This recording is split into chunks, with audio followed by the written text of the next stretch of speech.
Luffy, Zoro, Usopp, Nami, Sanji, Chopper, Robin adventures చేస్తూ ఉంటారు. Next ఐలాండ్కి చేరుకుంటారు. చెట్లు, కాయలు, పండ్లు, జంతువులు, పక్షులు అన్నీ పొడుగ్గా ఉంటాయి. లూఫీ బ్యాంబూ చెట్లు కదలడం గమనిస్తాడు. అతని వైపు వస్తుంటే అటాక్ చేస్తున్నాయనుకొని వాటిని విరక్కొడతాడు. టాంజిత్ అనే అతను కింద పడతాడు. ఐలాండ్ పేరు లాంగ్ రింగ్ లాంగ్ ల్యాండ్. మొదటిలో ఈ ఐలాండ్ రింగ్ షేప్ లో రౌండ్ గా ఉండేది. సముద్రం అలల వల్ల ఐలాండ్ 10 వేరు ఐలాండ్స్ గా మారాయి. కానీ ప్రతి సంవత్సరం అలలు తగ్గుతాయి.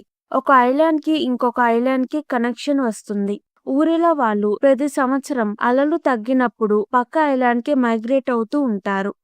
టాంజిత్ ప్రపంచంలో నేనే పెద్ద బ్యాంబూ స్టిల్స్ తయారు చేస్తాను అనుకుంటాడు. బ్యాంబూ స్టిక్స్ పైకి ఎక్కుతాడు. దిగడానికి భయం వేసి 10 సంవత్సరాలు బ్యాంబూ స్లిట్స్ మీదే ఉంటాడు. చెట్ల నుంచి ఫ్రూట్స్ తింటూ బతికాడు. లూఫీ స్లిట్స్ విరక్కొట్టాక టాంజిత్ కింద పడతాడు. తన ఊరి వాళ్లతో మైగ్రేట్ అవ్వలేకపోయాడు. ఇప్పుడు ఐలాండ్ లో తను ఒక్కడే ఉంటాడు. టాంజిత్ కోసం తన గుర్రం ఇక్కడే ఎదురు చూస్తూ ఉంటుంది. టాంజిత్ సంతోషంగా ఉంటాడు. గుర్రం టాంజిత్ ని చూసి హ్యాపీగా ఉంటుంది. టాంజిత్ గుర్రంతో అలలు తగ్గినప్పుడు మనం ఇద్దరం మైగ్రేట్ అయ్యి నెక్స్ట్ ఐలాండ్ కి వెళ్దాం అంటాడు. ఫాక్సీ పైరేట్స్ ఈ ఐలాండ్ కి వస్తారు. కెప్టెన్ ఫాక్సీ గుర్రంకి వల వేసి గుర్రం నాకు సొంతం అంటాడు. లూఫీ కోపంగా ఫాక్సీని అటాక్ చేయబోతాడు. ఫాక్సీ డేవీ బ్యాక్ ఫైట్ అనే పైరేట్ గేమ్ ఆడమని ఛాలెంజ్ చేస్తాడు.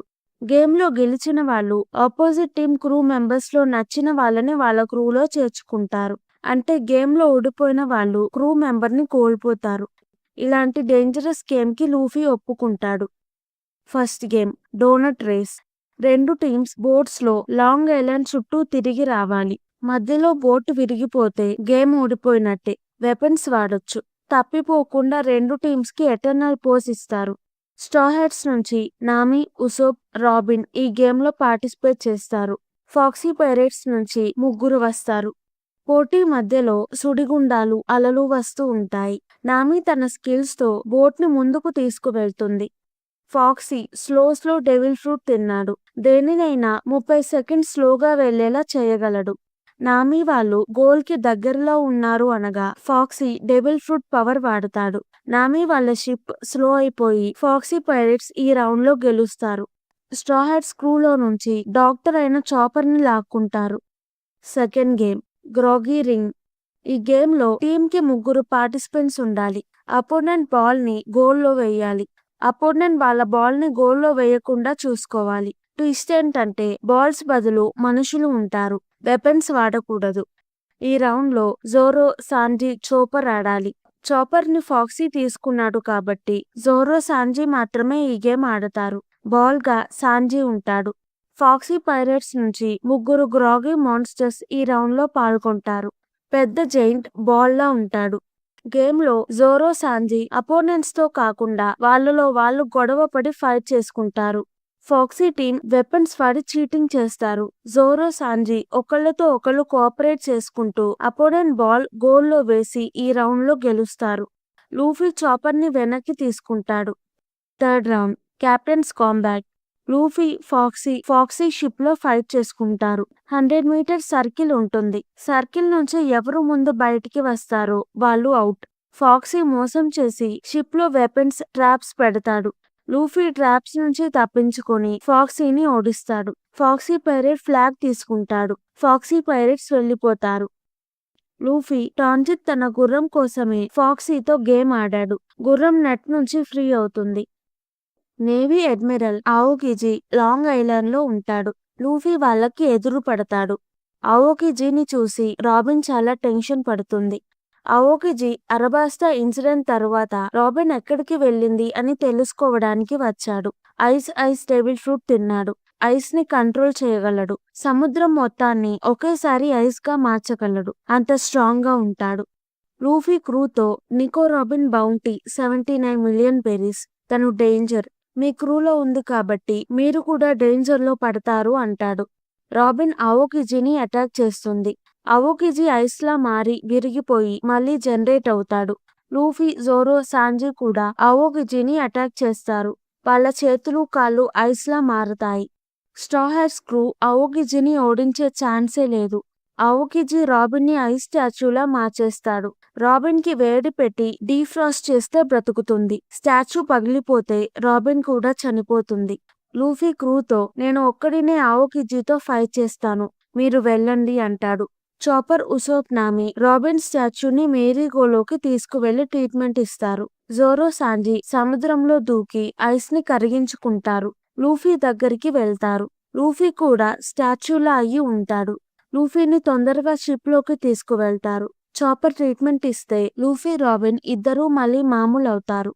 కొన్ని రోజులు రెస్ట్ తీసుకొని నెక్స్ట్ ఐలాండ్ కి బయలుదేరతారు. మేరీగో పరిస్థితి బాలేదు. బాగు చేయడానికి ట్రై చేస్తూ ఉంటారు. వాళ్ళ ముందు నుంచి సముద్రంలో ట్రైన్ వెళ్తుంది. సముద్రంలో ట్రైన్ వెళ్లడం అసాధ్యం అని షాక్ అవుతారు. రైల్వే స్టేషన్లో స్టేషన్ మాస్టర్ కోకోరో, తన మనవరాలు చిమ్నీ ఉంటారు. ఇప్పుడు వాళ్ళ ముందు నుంచి వెళ్ళింది సీ ట్రైన్ పఫింగ్ టామ్. రోజు ఒకటే రూట్ లో వెళ్తుంది. జనాలు ట్రైన్ ఎక్కి ఒక ఐలాండ్ నుంచి ఇంకొక ఐలాండ్ కి వెళ్తూ ఉంటారు. షిప్స్, గూడ్స్ కూడా తీసుకువెళ్తుంది. ఒక కప్ప రోజు ట్రైన్ ని గుద్దుతూ ఆపడానికి ట్రై చేస్తూ ఉంటుంది. లాక్ పోస్ట్ ఇప్పుడు ఈస్ట్ వైపు చూపిస్తుంది. అటువైపు వెళ్తే వాటర్ 7 అనే ఊరు వస్తుంది. అక్కడ అంతా షిప్స్ తయారు చేసే వాళ్ళే ఉంటారు. మంచి టెక్నాలజీ వాడతారు. ఇది తెలిసి లూఫీ వాటర్ 7 కి వెళ్లి షిప్ బాగు చేసే వాళ్ళలో ఒకళ్ళని క్రూలో జాయిన్ చేసుకుంటాను అంటాడు. కోకరో లూఫీకి రిఫరెన్స్ లెటర్ ఇస్తుంది. లెటర్ ఐస్బర్గ్ అనే అతనికి ఇచ్చి షిప్ బాగు చేపించుకోండి అంటుంది. వాటర్ 7 ఐలాండ్ చాలా అందంగా ఉంటుంది. వాటర్ ఫౌంటైన్స్, టెక్నాలజీస్ ఉంటాయి. రోడ్ల బదులు వాటర్ ఉంటాయి. చిన్న బోట్స్ లో అక్కడ ప్రజలు ట్రావెల్ చేస్తూ ఉంటారు. బోట్స్ వింత జంతువులు నడుపుతున్నాయి. నామి, లూఫీ, ఉసోప్ వాళ్ళ దగ్గర ఉన్న బంగారాన్ని డబ్బులుగా మార్చుకుంటారు. 300 మిలియన్ బెర్రీస్ వస్తాయి. ఆ డబ్బులతో మేరీగోని బాగు చేపించొచ్చు అనుకుంటారు. రాబిన్, చాపర్ ఊరిలో షాపింగ్ కి వెళ్తారు. చాపర్ షాప్ లోకి వెళ్తాడు. మాస్క్ వేసుకున్న ఒక అతను రాబిన్ తో CP9 అని చెప్తాడు. రాబిన్ షాక్ అవుతుంది. చాపర్ బయటికి వచ్చి చూసేసరికి రాబిన్ ఉండదు. శాంజీ వంటకి సరుకులు కొనడానికి ఊరిలోకి వెళ్తాడు. అతనికి రాబిన్ మాస్క్ వేసుకొని ఉన్న అతనితో వెళ్తూ కనిపిస్తుంది. సడన్ గా ఇద్దరూ మాయమవుతారు. మేరీగోలో ఉన్న జోరోని Franky family pirate hunters attack చేస్తారు. జోరో వాళ్ళని ఈజీగా ఓడిస్తాడు. లూఫీ వాళ్ళు ఐస్బర్గ్ ని కలుస్తారు. ఐస్బర్గ్ గ్యాలరీలా అనే ship right company owner. Water 7 island కి మేయర్. ఐస్బర్గ్ సెక్రటరీ ఖలీఫా. ఎప్పుడూ ఐస్బర్గ్ తోనే ఉంటుంది. షిప్ రైట్స్ కి షిప్ తయారు చేయడం మాత్రమే కాకుండా ఫైట్ చేయడం కూడా వచ్చు. కకు అనే అతను మేరీగో పరిస్థితి ఎలా ఉందో చూడడానికి వెళ్తాడు. చాలా ఫాస్ట్ గా పరిగెత్తుతాడు, ఎగురుతాడు, దూకుతాడు. తనకి ఉసోప్ అంత పొడుగు ముక్కు ఉంటుంది. అందరూ ఉసోప్, కకుకి కన్ఫ్యూజ్ అవుతూ ఉంటారు. నామి ఐస్బర్గ్ కి కొకరో లెటర్ ఇస్తుంది. ఫ్రాంకీ ఫ్యామిలీ దొంగలు ఉసోప్ దగ్గర ఉన్న డబ్బులు దొంగలిస్తారు. గ్యాలరీలా కంపెనీ ఎంప్లాయీ రాబ్ లుచి వెళ్లి డబ్బులని తిరిగి తెస్తాడు. ఫ్రాంకీ ఫ్యామిలీ బౌంటీ హంటర్స్ ఊరిలోకి వచ్చిన పైరేట్స్ దగ్గర డబ్బులు, షిప్ దొంగలించి షిప్ ని విరక్కొట్టి పార్ట్స్ అమ్ముకుంటారు. ఉసోప్ డబ్బులు ఉన్న 2 సూట్ కేసెస్ పట్టుకొని ఉంటాడు. ఫ్రాంకీ ఫ్యామిలీ ఉసోప్ ని కిడ్నాప్ చేస్తారు. కకు మేరీగోని చెక్ చేసి వస్తాడు. మేరీగోకి చాలా డ్యామేజ్ అయింది. మేము కూడా బాగు చేయలేము. మీరింకా మేరీగోలోనే ప్రయాణం చేస్తే నెక్స్ట్ ఐలాండ్ కి వెళ్లేలోపు షిప్ మునిగిపోతుంది అని చెప్తాడు. ఇప్పుడు లూఫీ వాళ్ళకి షిప్ ని నాశనం చెయ్యడం లేదా షిప్ పాడైపోయేదాకా ఆగడం తప్ప వేరే దారి లేదు. ఐస్బర్గ్, మీకు ఛాన్స్ ఉంది. మీరు డబ్బులిస్తే మేము కొత్తది, మంచి టెక్నాలజీ ఉన్న షిప్ ని తయారు చేసి ఇస్తాము అంటాడు. లూఫీ, నామీకి బాధ వేస్తుంది. ఇన్ని రోజులు మేరీగోలోనే అడ్వెంచర్స్ చేశారు. నామీకి ఉసోప్ దెబ్బలతో కింద పడిపోయి కనిపిస్తాడు. ఉసోప్, నా వల్లే డబ్బులు పోయాయి. మేరీగోని బాగు చెయ్యలేరు. మన క్రూకి నా మొహం ఎలా చూపించుకోను అని ఏడుస్తాడు. నామి వాళ్ళకి మేరీగోని బాగు చేసే అవకాశం ఉన్నా లేదా కొత్త షిప్ తయారు చేపించాలన్నా ఆ డబ్బులు కావాలి. నామి మిగతా క్రూకి ఈ విషయం చెప్పి ఉసోప్ గాయాలకి ట్రీట్మెంట్ కోసం చాపర్ ని తీసుకురావడానికి వెళ్తుంది. తన దగ్గర ఇప్పుడు 100 మిలియన్ బెర్రీస్ ఉన్నాయి. ఫ్రాంకీ హౌస్ లో ఫ్రాంకీ టీం అందరూ 200 మిలియన్ బెర్రీస్ దొరికాయి అని సంతోషంగా ఉంటారు. కాయా ఉసోప్‌కి మేరీగో ఇచ్చింది. క్రూలో అందరికన్నా మేరీగో ఉసోప్‌కి చాలా ముఖ్యం. డబ్బులు తిరిగి తీసుకోవడానికి ఒక్కడే ఫ్రాంకీ హౌస్‌కి వెళ్తాడు. డబ్బులు ఇచ్చేయండి, మా షిప్‌ని బాగు చేపించుకోవాలి అని బ్రతిమాలతాడు. కానీ ఫ్రాంకీ ఇవ్వడు. ఉసోప్ అటాక్ చేస్తాడు. ఫ్రాంకీకి ఏమీ ఇవ్వదు. తను చాలా పవర్ఫుల్. ఫ్రాంకీ 200 మిలియన్ బెర్రీస్‌తో షాపింగ్‌కి వెళ్తాడు. ఫ్రాంకీ టీం ఉసోప్‌ని కొడతారు. మేరీగోలో నామి 100 మిలియన్ బెర్రీస్‌కి కాపలా ఉంటుంది. లూఫీ, జోరో, సాంజీ, చాపర్ ఉసోప్ ఉన్న చోటికి వెళ్తారు. కానీ అతను అక్కడ ఉండడు. ఒక్కడే ఫ్రాంకీ హౌస్‌కి వెళ్ళుంటాడు అని అక్కడికి వెళ్తారు. ఉసోప్ ఫ్రాంకీ హౌస్ బయట దెబ్బలతో స్పృహ తప్పి పడిపోయి ఉంటాడు. లూఫీ, జోరో, సాంజీ, చోపర్‌కి చాలా కోపం వస్తుంది. ఫ్రాంకీ హౌస్‌లోకి వెళ్లి టీం అందరినీ కొట్టి హౌస్‌ని పేల్చేస్తారు. ఉసోప్‌ని మేరీగోకి తీసుకువెళ్తారు. లూఫీ మేరీగోకి ఇక్కడే గుడ్ బై చెప్దాం అని నిర్ణయించుకుంటాడు. సాయంత్రం అయినా రాబిన్ ఇంకా తిరిగి రాలేదు. ఉసోప్ స్పృహలోకి వస్తాడు. లూఫీ మేరీగో పాడైపోయింది. ఇంకొక షిప్ తయారు చేపించుకుందాం. 100 మిలియన్ బెర్రీస్‌తో మంచి షిప్ వస్తుంది అంటాడు. ఉసోప్ నమ్మలేకపోతాడు. కోపంగా వాళ్ళు బాగు చెయ్యలేము అనగానే నువ్వేమనకుండా వచ్చేసావా? మేరీగో మన ఫ్రెండ్. అంత ఈజీగా వదులుకోలేను. నేను బాగు చేసుకుంటాను అంటాడు. లూఫీ ఉసోప్‌కి పెద్ద గొడవవుతుంది. లూఫీ కోపంతో నీకు మేరీకోని వదలాలని లేకపోతే క్రూలో నుంచి వెళ్ళిపో అంటాడు. సాంజీ లూఫీని కొట్టి అలా మాట్లాడొద్దు అంటాడు. ఉసోప్ లూఫీ చెప్పేది నిజమే. నేను మీ అంత స్ట్రాంగ్ కాదు. ఎప్పుడూ మీకు అడ్డంగానే ఉన్నాను. మీరు మేరీకోని వదిలేసి వెళ్తుంటే నేను మీతో రాను. క్రూలో నుంచి వెళ్ళిపోతాను అని మేరీగో నుంచి బయటికి వెళ్ళిపోతాడు. సాంజీ నామీ చోపర్ ఆపుతున్నా ఆగడు. బయట నిల్చొని లూఫీతో కెప్టెన్ నువ్వు కాబట్టి మేరీగో కూడా నీదే. నాతో ఫైట్ చెయ్యి. నిన్ను ఓడించి మేరీగోని సొంతం చేసుకుంటాను. అప్పుడు మీకు నాకు ఉన్న బంధం పోతుంది అని ఛాలెంజ్ చేస్తాడు. నామీ లూఫీతో సారీ చెప్పి ఉసోప్‌తో కామ్‌గా మాట్లాడు అంటుంది. లూఫీ అలా చేసిన ప్రయోజనం లేదు. ఉసోప్ వినే పరిస్థితిలో లేడు. ఛాలెంజ్ చేశాక తప్పదు అంటాడు. క్రూతో ఏం జరిగినా షిప్ నుంచి దిగొద్దు అంటాడు. ఉసోప్ తనకి తెలిసిన ట్రిక్స్, స్కైలార్ నుంచి తెచ్చుకున్న ఇంపాక్ట్ డెల్స్ అన్నీ వాడతాడు. కానీ లూఫీ మీద గెలవలేడు. లూఫీ ఉసోప్‌ని ఓడిస్తాడు. మేరీగోని ఏం చేసుకుంటావో నీ ఇష్టం. మేము వేరే షిప్‌లో నెక్స్ట్ ఐలాండ్‌కి వెళ్తాం అంటాడు. అందరికీ చాలా బాధగా ఉంటుంది. చోపర్ ఉసోప్ గాయాలకి ట్రీట్మెంట్ ఇవ్వడానికి వెళ్తుంటే సాంజీ ఆపుతాడు. ఛాలెంజ్‌లో ఓడిపోయాడు. జాలి చూపిస్తే తనకి అవమానంగా ఉంటుంది అంటాడు. చాపర్ మెడిసిన్స్ ఉసోప్ దగ్గర పెట్టి వచ్చేస్తాడు. లూఫీ, జోరో, సాంజీ, నామి, చోపర్ మేరీగోని ఖాళీ చేసి వెళ్ళిపోతారు. హోటల్లో ఉంటారు. నెక్స్ట్ రోజు పొద్దునైనా రాబిన్ ఇంకా రాలేదు. నిన్న రాత్రి ఎవరో ఐస్‌బర్గ్‌ని అటాక్ చేశారు. ఒకళ్ళు మాస్క్ వేసుకున్న వాళ్ళు, ఇంకొకళ్ళు నికో రాబిన్. షాపింగ్ నుంచి తిరిగి వచ్చిన ఫ్రాంకీ కూలిపోయిన ఫ్రాంకీ హౌస్‌ని చూసి కోప్పడతాడు. లూఫీ క్రూ మీద పగ తీర్చుకోవాలి అనుకుంటాడు. ప్రతి సంవత్సరం వాటర్ 7లో ఆక్వా లాగునా అనే తుఫాను వస్తుంది. అప్పుడు వాటర్ 7 ఐలాండ్ మునిగిపోతుంది. ఆ సమయంలో ప్రజలు ఎత్తు ప్రదేశాలకి వెళ్తారు. అది ఇవాళ అర్ధరాత్రి వస్తుంది అని వాతావరణ శాఖ చెప్పారు. సాంజీ, చోపర్ రాబిన్ని వెతకడానికి వెళ్తారు. లూఫీ, నామి ఐస్‌బర్గ్ దగ్గరికి వెళ్తారు. అక్కడికి ఫ్రాంకీ వస్తాడు. ఫ్రాంకీ లూఫీ 200 మిలియన్ బెర్రీస్ ఖర్చు పెట్టేశాడు. ఫ్రాంకీ లూఫీని అటాక్ చేస్తాడు. తన నోట్లో నుంచి మంట వస్తుంది. చేతుల్లో నుంచి చైన్స్ వచ్చి ఎక్స్టెండ్ అవుతాయి. తనలో ఎక్స్‌ప్లోషన్స్ ఉంటాయి. ఫ్రాంకీ మామూలు మనిషి కాదు, సైబోర్గ్. లూఫీకి ఫ్రాంకీ ఉసోప్‌ని కొట్టాడు అని కోపంగా ఉంటుంది. ఇద్దరూ ఫైట్ చేసుకుంటారు. గ్యాలరీలో ఎంప్లాయీస్ వచ్చి లూఫీతో ఫైట్ చేస్తారు. రాబిన్ ఐస్‌బర్గ్‌ని చంపాలని చూసిందని లూఫీ, నామీకి తెలిసి షాక్ అవుతారు. రాబిన్ వల్ల స్ట్రా హ్యాట్స్ క్రూ అందరూ టార్గెట్ అవుతారు. లూఫీ, నామి రాబిన్ ఏదో కారణం ఉంటేనే ఇలా చేస్తుంది అంటారు కానీ ఎంప్లాయీస్ వినరు. ఫ్రాంకీ కూడా ఎంప్లాయీస్‌ని అటాక్ చేస్తాడు. ఆ టైంలో లూఫీ, నామి అక్కడ నుంచి తప్పించుకుంటారు. ఫ్రాంకీ తనలో ఉన్న మెషిన్స్ పని చేయడానికి కోలా వాడతాడు. కోలా అయిపోతే బార్‌కి వెళ్లి రీఫిల్ చేపించుకుంటాడు. బార్ టెండర్ బ్లూనో ఆక్వా లాగునా వస్తుంది అని కోకోరో, చిమ్నీ స్టేషన్ నుంచి వాటర్ 7కి వస్తారు.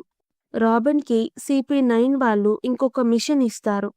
సాంజీ, చాపర్‌కి రాబిన్ కనిపిస్తుంది. రాబిన్, నేనింక మీతో రాను. ఇక్కడే గుడ్ బై చెప్తున్నాను.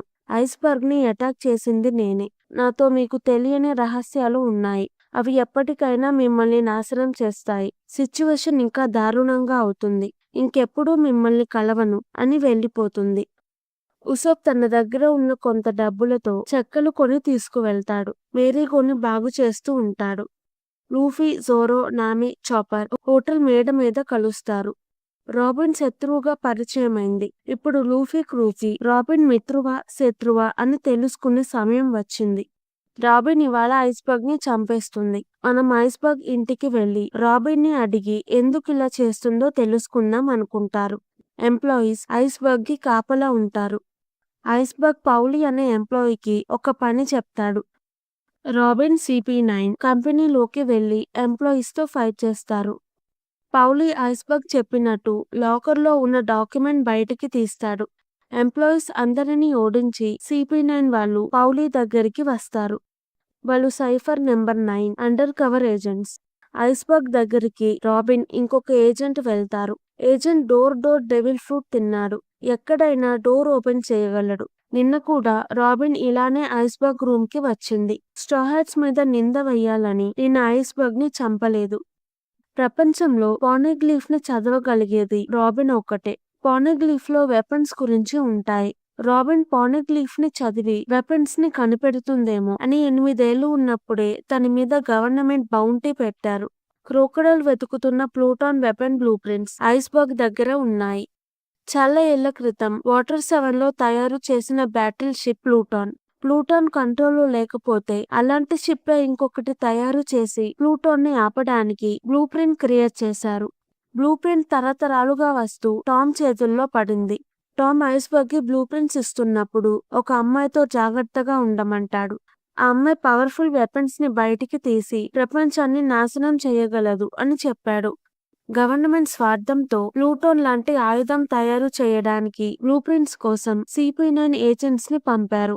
రాబిన్ ని ప్లూటోన్ గురించి తెలిసే నువ్వు గవర్నమెంట్ కి హెల్ప్ చేస్తున్నావా అని అడుగుతాడు. రాబిన్, నాకు వెపన్స్ మీద ఇంట్రెస్ట్ లేదు. నేను హిస్టరీ గురించి తెలుసుకోవాలనుకుంటున్నాను అంతే అంటుంది. ఏజెంట్స్ పౌలిని ఓడించి బ్లూ ప్రింట్స్ తీసుకుంటారు. కానీ అవి ఫేక్, నిజంవి కాదు. ఐస్బర్గ్ పౌలికి ఏమీ చెప్పలేదు. లాకర్లో ఉన్న డాక్యుమెంట్ తీసుకొని పారిపో అన్నాడు. ఏజెంట్స్ ప్లాన్ ఫెయిల్ అయింది. అందరూ ఐస్బర్గ్ రూమ్ కి వెళ్తారు. గ్యాలరీలో ఎంప్లాయీస్ లూచి, కకు, బార్టెండర్ బ్లూనో, ఐస్బర్గ్ సెక్రటరీ ఖలీఫా అండర్ కవర్ లో ఉన్న CP9 ఏజెంట్స్ 5 ఏళ్లగా అండర్ కవర్ లో ఉండి ఐస్బర్గ్ ని గమనిస్తూ ఉంటారు. లూచి ప్లూటాన్ బ్లూ ప్రింట్స్ ఎక్కడున్నాయి అని అడుగుతాడు. జనాలు వాటర్ 7 నుంచి హయ్యర్ ల్యాండ్ కి వెళ్తారు. మేరీగోలో ఆక్వా లాగునా వచ్చేలోపు ఉసోప్ తొందరగా మేరీగోని బాగు చేస్తూ ఉంటాడు. లూఫీ మీద పగ తీర్చుకోవడానికి ఫ్రాంకీ ఉసోప్ ని కిడ్నాప్ చేయడానికి వస్తాడు.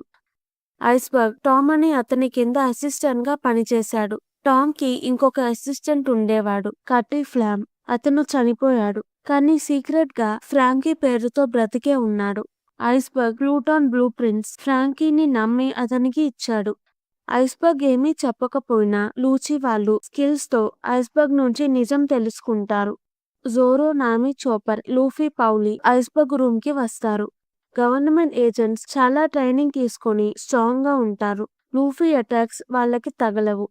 లూఫీ, నామి, చాపర్ రాబిన్ ని ఎందుకు గవర్నమెంట్ తో పనిచేస్తున్నావు అని అడుగుతారు. రాబిన్, మీతో ఉంటే నా కోరికలు తీరవు. అందుకే గవర్నమెంట్ తో ఉన్నాను. నా కోరిక నెరవేరడానికి ఏమైనా చేస్తాను అంటుంది. ఏజెంట్స్ కి ఈ బిల్డింగ్ లో పనైపోయింది. ఎవిడెన్స్ లేకుండా 2 నిమిషాల్లో బిల్డింగ్ ని పేల్చబోతున్నారు. రాబిన్ అక్కడ నుంచి వెళ్లిపోతుంది. లూఫీ, జోరో, నామి, చాపర్ ని ఏజెంట్స్ ఆపుతారు. ఏజెంట్స్ బాడీ స్ట్రాంగ్ గా ఉంటుంది. కిక్ తో గోడని కట్ చేయగలరు. వేలితో బుల్లెట్స్ అంత గాయం చేయగలరు. గాలిలో నడవగలరు. కఠినమైన ట్రైనింగ్ తీసుకున్నాక మనిషికి లేని 6 పవర్స్ వచ్చాయి. అంతేకాకుండా లూచి క్యాట్ డెవిల్ ఫ్రూట్ తిన్నాడు. లెపోర్డ్ గా మారగలడు. లూఫీ జోరోని ఓడించి కిటికీ నుంచి దూరంగా పడేస్తాడు. ఐస్బర్గ్ పౌలిని కట్టేస్తాడు. నామి బయట దెబ్బలతో కింద పడిపోయి ఉంటుంది. కంపెనీలో బాంబ్ పేలుతుంది. ఎంప్లాయీస్ మంట ఆపడానికి ప్రయత్నిస్తూ ఉంటారు. కొకొరో దూరం నుంచి చూస్తూ ఉంటుంది. తనకి ప్లూటాన్ గురించి తెలుసు. లూచీ, కాకు, ఖలీఫా, బ్లూనో బ్లూ ప్రింట్ కోసం ఫ్రాంకీ దగ్గరికి వెళ్తూ ఉంటారు. మేరీగోలో ఫ్రాంకీ ఉసోప్ స్టోరీ విని ఎమోషనల్ అవుతాడు. ఆక్వా లాగునా వస్తుంది. వాటర్ 7 మునిగిపోతుంది. రేపు పొద్దున కల్లా వాటర్ వెళ్ళిపోతాయి. షిప్ యార్డ్ లో ఉంటే ఎవరికి ఏమీ కాదు అని ఫ్రాంకీ ఉసోప్ ని, మేరీగోని పాత షిప్ యార్డ్ కి తీసుకువెళ్తాడు. ఉసోప్ మేరీగో షిప్ ని బాగు చేస్తూ ఉంటాడు. ఫ్రాంకీ షిప్ ని బాగు చేసి ఏం చేస్తావు అని అడుగుతాడు. ఉసోప్ అడ్వెంచర్స్ కి వెళ్ళి మా ఊరికి ఈస్ట్ బ్లూకి వెళ్తాను అంటాడు. ఫ్రాంకీ నువ్వు ఎంత బాగు చేసినా అంత దూరం ఈ షిప్ వెళ్ళదు. షిప్ ని నాశనం చేసి నేను నీకు హెల్ప్ చేస్తాను అంటాడు. ఉసోప్ కి కూడా మేరీగో పాడైపోయింది అని ఎప్పుడో అర్థమైంది. స్కై ఐలాండ్ లో ఉన్నప్పుడు ఉసోప్ కి ఎవరో మేరీగోని బాగు చేస్తూ కనిపించారు. మంచు వల్ల వాళ్ళ మొహం కనిపించలేదు. పర్లేదు, ఇంకొన్ని రోజులు మిమ్మల్ని మోస్తాను అని మాటలు వినిపించాయి. ఉసోప్ కి అది భ్రమో కాదో తెలియదు. కానీ మేరీగోనే ఆ మాటలు చెప్పింది అనిపిస్తుంది. అప్పుడే ఉసోప్కి మేరీగో పరిస్థితి బాలేదు అని అర్థమైంది. ఉసోప్ కి కనిపించింది క్లబౌటర్ మ్యాన్. షిప్ ను జాగ్రత్తగా చూసుకునే వాళ్ళకి క్లబౌటర్ మ్యాన్ కనిపిస్తాడు. కొన్నిసార్లు సెయిలర్స్ కి సహాయం చేస్తాడు. ఉసోప్ ఇచ్చిన ప్రేమ వల్ల మేరీగో మనిషిలా ఉసోప్ కి కనిపించింది. క్రూని ఇక్కడి దాకా తీసుకొచ్చింది. ఉసోప్ కి మేరీగో గురించి తెలిసే లూఫీతో గొడవ పెట్టుకున్నాడు. ఫ్రాంకీ మీ ఫ్రెండ్స్ దగ్గరికి వెళ్ళు. నేను మీ షిప్ కి నీకు నచ్చినట్టు గుడ్ బై చెప్తాను అంటాడు. ఉసోప్ ఒప్పుకోడు. ఇద్దరూ గొడవ పడుతుంటే అక్కడికి CP9 ఏజెంట్స్ వస్తారు. ఫ్రాంకీని బ్లూ ప్రింట్స్ ఇవ్వమని అడుగుతారు. 22 ఏళ్ల క్రితం ఐస్బర్గ్, ఫ్రాంకీ, టామ్ వర్కర్స్ అనే కంపెనీలో పనిచేసేవాళ్ళు. Owner Tom ఫిష్మ్యాన్. టామ్ కి పెంపుడు కప్ప ఉండేది, Yokozuna. Tom secretary Kokoro. Water 7 island లో ఆక్వా లాగునా వల్ల బిజినెస్ లేక ప్రజలకి పనులు దొరకట్లేదు. పైరేట్స్ అటాక్ చేసి గూడ్స్ తీసుకువెళ్లిపోతున్నారు. టామ్ ఐలాండ్ బాగు చేయడానికి ప్లాన్ చేస్తున్నాడు. ఒకరోజు నేవీ టామ్ ని అరెస్ట్ చేసి తీసుకువెళ్తారు. పైరేట్ కింగ్ గోల్డీ రోజర్ చనిపోయాడు. రోజర్ షిప్ తయారు చేసింది టామ్ కూడా క్రిమినల్ అని ఎనీస్ లాబీకి చంపడానికి తీసుకువెళ్లబోతున్నారు. టామ్ నేను వాటర్ 7 ని బాగు చేయడానికి ట్రైన్ ని నిర్మించబోతున్నాను. బిజినెస్ పెరుగుతుంది. అన్ని ఐలాండ్స్ కి కనెక్షన్ ఉంటుంది. ఫాన్లకి భయపడక్కర్లేదు. ట్రైన్ నుంచి శబ్దం వస్తుంది. మోన్స్టర్స్ దగ్గరికి రావు. అందరూ ఒక ఐలాండ్ నుంచి ఇంకొక ఐలాండ్ కి వెళ్ళొచ్చు. బ్లూ ప్రింట్స్ తయారు చేస్తున్నాను. 10 సంవత్సరాలలో సీ ట్రైన్ నిర్మిస్తాను అంటాడు. జడ్జ్ కి టామ్ ఐడియా నచ్చి 10 సంవత్సరాలు సమయం ఇస్తాడు. 10 సంవత్సరాల్లో సీ ట్రైన్ నిర్మిస్తే నీకు శిక్ష వెయ్యను అంటాడు. ఫ్రాంకీ కోపంగా ఉంటాడు. గోల్డీ రోజర్ ప్రపంచమంతా తిరిగాడు. టామ్ అంత మంచి షిప్ తయారు చేస్తే తనని చంపేస్తాము అంటున్నారు అని. ఫ్రాంకీని తన అమ్మ నాన్న వదిలేశారు. షిప్ నుంచి కింద పడేసి వెళ్లిపోయారు. ఫ్రాంకీ వెపన్స్ బాగా తయారు చేయగలడు. టామ్ ఫ్రాంకీ స్కిల్స్ చూసి కంపెనీలో చేర్చుకున్నాడు.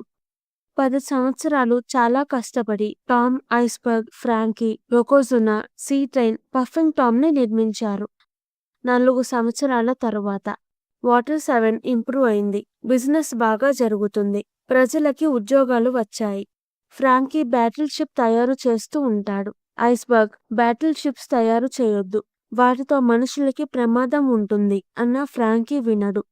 CP5 ఏజెంట్ స్పాండమ్ టామ్ ని కలవడానికి వస్తాడు. ప్లూటాన్ బ్లూ ప్రింట్స్ అడుగుతాడు. టామ్ లేవు అని పంపించేస్తాడు. సాయంత్రం టామ్ ప్లూటాన్ బ్లూ ప్రింట్ ఐస్బర్గ్, ఫ్రాంకీకి ఇస్తాడు. మీకు ఏం కావాలంటే అది చేయండి. చించేసినా పర్లేదు అంటాడు. ట్రయల్ జరిగే రోజు జడ్జ్ టామ్ సీ ట్రైన్ చూసి ఇంప్రెస్ అవుతాడు. స్పాండమ్ ఫ్రాంకీ బ్యాటిల్ షిప్స్ తో ట్రయల్ జరిగే షిప్ ని అటాక్ చేపిస్తాడు. చాలా మందికి దెబ్బలు తగులుతాయి. టామ్, ఐస్బర్గ్ కి కూడా.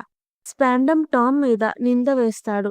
టామ్ ని బ్లాక్మెయిల్ చేసి ప్లూటాన్ బ్లూ ప్రింట్స్ తెలుసుకుంటాను అనుకుంటాడు. ఫ్రాంకీ ఆ బ్యాటిల్ షిప్స్ నావి కాదు అంటాడు. టామ్ తన చేతికి వేసిన చైన్స్ విరగొట్టుకొని ఫ్రాంకీని కొడతాడు. ఇదే టామ్ మొదటిసారి ఫ్రాంకీని కొట్టడం. టామ్ నువ్వు చేసిన షిప్స్ ని చూసి గర్వపడాలి. ఎప్పుడూ నువ్వు చేసిన షిప్స్ నా షిప్స్ కాదు అనొద్దు అని గట్టిగా చెప్తాడు. జడ్జితో ఇవాళ జరిగిన ఇన్సిడెంట్ క్యాన్సిల్ చేయండి. రోజర్ షిప్ ని నేనే తయారు చేశాను. దానికి గర్వపడుతున్నాను. నేను చనిపోయిన సీ ట్రైన్ ద్వారా నా కల నెరవేరుతుంది అంటాడు. టామ్ క్రిమినల్ అని చంపేయడానికి ఎనియస్ లాబీకి సీ ట్రైన్లో తీసుకువెళ్తున్నారు. ఎనియస్ లాబీ గవర్నమెంట్ కి సంబంధించిన ఐలాండ్. అక్కడికి తీసుకువెళ్లిన క్రిమినల్స్ బ్రతికి బయటపడలేరు. ఫ్రాంకీకి కోపం వచ్చి స్పాండమ్ ని కొడతాడు.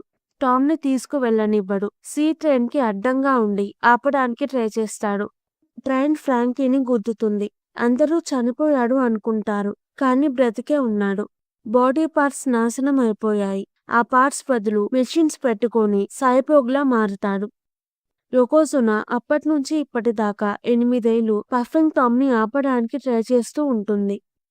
లూచీ ఫ్రాంకీని ప్లూటోన్ బ్లూ ప్రింట్స్ అడుగుతాడు. ఫ్రాంకీ చెప్పడు. లూచీ బాస్ స్పాండమ్ ఫ్రాంకీని ఎనియస్ లాబీకి తీసుకురమ్మంటాడు. ఫ్రాంకీతో ఉసోప్ ఉంటాడు. పైరెట్ కాబట్టి ఉసోప్ ని కూడా తీసుకువెళ్దాం అనుకుంటారు. కాకు మేరీగో ఎలాగో పాడైపోయింది అని మేరీగోని తుఫానులో వదిలేస్తాడు. ఉసోప్ గట్టిగా ఏడుస్తాడు.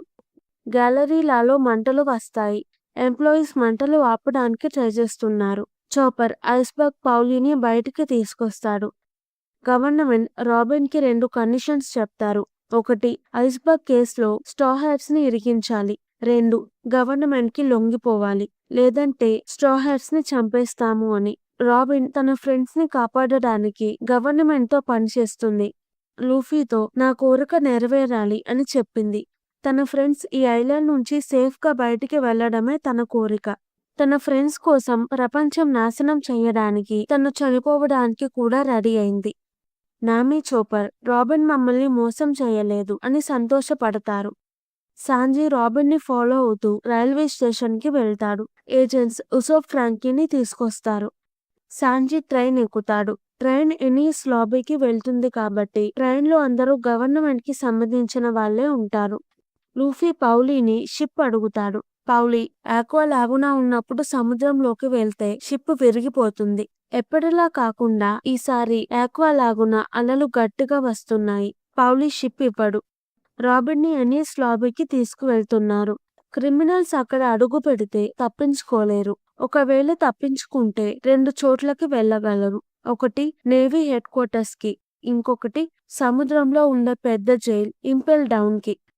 కొకొరో ఇంకొక సీ ట్రైన్ ఉంది అని లూఫీ వాళ్ళని తీసుకువెళ్తుంది. ఎమర్జెన్సీ కోసం ఈ ట్రైన్ తయారు చేశారు. రాకెట్ మ్యాన్ చాలా సంవత్సరాల నుంచి వాడలేదు. లూఫీ క్రూ కోసం ఐస్బర్గ్ రాకెట్ మ్యాన్ కి సర్వీసింగ్ ఇచ్చాడు. ఫ్రాంకీ టీం మేము కూడా వస్తాము, ఫ్రాంకీని కాపాడుకోవాలి అంటే లూఫీ ఒప్పుకుంటాడు. పౌలీ ఇంకా 2 ఎంప్లాయీస్ టామ్ కప్ప యోకోజునా కూడా ట్రైన్ ఎక్కుతారు. అందరి శత్రువు CP9 కాబట్టి కలిసి పోరాడదాం అనుకుంటారు. కొకొరో రాకెట్ మ్యాన్ ని డ్రైవ్ చేస్తూ ఎనియస్ లాబీకి తీసుకువెళ్తూ ఉంటుంది. పఫింగ్ టామ్ లో సాంజీ అడ్డం వచ్చిన ఆఫీసర్స్ ని కొడుతూ ఉసోప్ ఫ్రాంకీ ఉన్న బోగీకి వెళ్తాడు. వాళ్ళ కట్లు విప్పుతాడు. ఉసోప్ కి రాబిన్ వాళ్ళ కోసం త్యాగం చేసిన విషయం తెలుస్తుంది. సాంజీ ఫ్రాంకీ రాబిన్ ని విడిపించడానికి వెళ్తారు. ఉసోప్ ని కూడా పిలిస్తే ఉసోప్ నేను రాను అని పక్కకి వెళ్లి మాస్క్ వేసుకుని వస్తాడు. నేను హెల్ప్ చేస్తాను, నా పేరు సోగర్ కింగ్ అంటాడు. క్రూ నుంచి బయటికి వచ్చేశాడు కాబట్టి రాబిన్ ని కాపాడడానికి వెళ్ళలేడు. అందుకే మాస్క్ వేసుకొని వచ్చాడు. సాంజీ ఫ్రాంకీ ట్రైన్ లోకి వెళ్లి ఆఫీసర్స్ తో ఫైట్ చేస్తారు. ఉసోప్ రాబిన్ ఉన్న బోగీకి వెళ్లి నాతో వచ్చేసేయ్, అందరూ నీతో మాట్లాడాలనుకుంటున్నారు అంటాడు. రాబిన్ నేను రాను అంటుంది. రాబిన్ వెనుక బోగీలో లూసీ, కాకు, ఖలీఫా, బ్లూనో ఉంటారు. అడ్డు వచ్చిన వాళ్ళని ఓడించి సాంజీ ఫ్రాంకీ ఈ బోగీకి వస్తారు. ఉసోప్ స్మోక్ గ్రెనేడ్ వేసి రాబిన్ ని తీసుకుని పక్క బోగీకి వెళ్తాడు. రాబిన్ ఉసోప్ ని కొట్టి నన్ను వదిలేయండి, నేను రాను అంటుంది. ఫ్రాంకీ లూచీ వాళ్ళ ఉన్న బోగీలోకి దూకి రాబిన్ ఉన్న బోగీని గట్టిగా వెనక్కి నెడతాడు. ఇంజిన్ నుంచి సపరేట్ అయిపోతుంది. బ్లూనో డోర్ డెవిల్ ఫ్రూట్ తిన్నాడు. ఎక్కడికైనా డోర్ ఓపెన్ చేసి వెళ్ళగలడు. రాబిన్ బోగీకి వెళ్లి సాంజీ ఉసోప్ ని కొడతాడు. రాబిన్ నేను మీతో వస్తాను, వాళ్ళని కొట్టొద్దు అని బ్లూనోతో వెళ్తుంది. ఉసోప్ రాబిన్ తో పైరేట్ అయ్యుండి కెప్టెన్ అనుమతి లేకుండా క్రూ వదిలి వెళ్ళకూడదు, అందుకని నువ్వు లూఫీని నమ్ము, మేము నిన్ను కాపాడుతాము అంటాడు. రాబిన్ చిన్నప్పుడు గవర్నమెంట్ బస్టర్ కాల్ ద్వారా ఒక ఐలాండ్ ని నాశనం చేశారు. రాబిన్ ఒక్కటే బ్రతికి బయటపడగలిగింది. నేను తిరిగి నా ఫ్రెండ్స్తో వెళ్తే మిలిటరీ బస్టర్ కాల్తో అందరినీ చంపేస్తారేమో అనే భయం వేసి బ్లూనోతో వెళ్ళిపోతుంది. పఫింగ్ టామ్లో ఎనియస్ లాబీకి చేరుకుంటారు. అక్కడ క్రిమినల్స్ అయిన రాబిన్, ఫ్రాంకీని చంపేయబోతున్నారు. లూఫీ వాళ్ళు రాకెట్ మ్యాన్లో ఎనియస్ లాబీకి వస్తూ ఉంటారు. స్ట్రాహర్స్, ఫ్రాంకీ ఫ్యామిలీ వాళ్ళ ఫ్రెండ్స్ రాబిన్, ఫ్రాంకీని కాపాడుకోగలరా లేదా నెక్స్ట్ వీడియో ఎనియస్ లాబీ ఆర్క్లో చూద్దాం. ఈ వీడియో గనుక మీకు నచ్చినట్టయితే ప్లీజ్ వీడియోని లైక్ చేసి ఛానల్ని సబ్స్క్రైబ్ చేసుకోండి. ఇలాంటి యానిమే కావాలంటే కింద కమెంట్స్లో చెప్పండి. నేను తప్పకుండా ఎక్స్ప్లెనేషన్ వీడియో చేస్తాను. Thank you. మళ్ళీ నెక్స్ట్ వీడియోలో కలుద్దాం.